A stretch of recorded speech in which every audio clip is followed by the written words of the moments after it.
What's the meaning of cotton?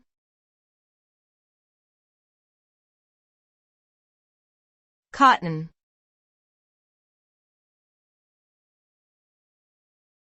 Cotton.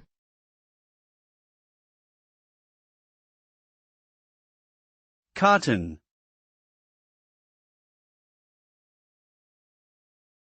Cotton.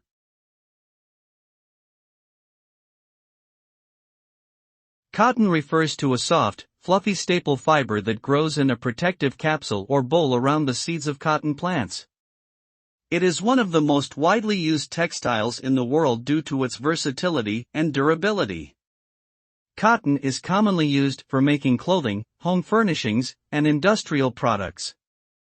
The fiber is highly absorbent and can hold up to 27 times its own weight in water.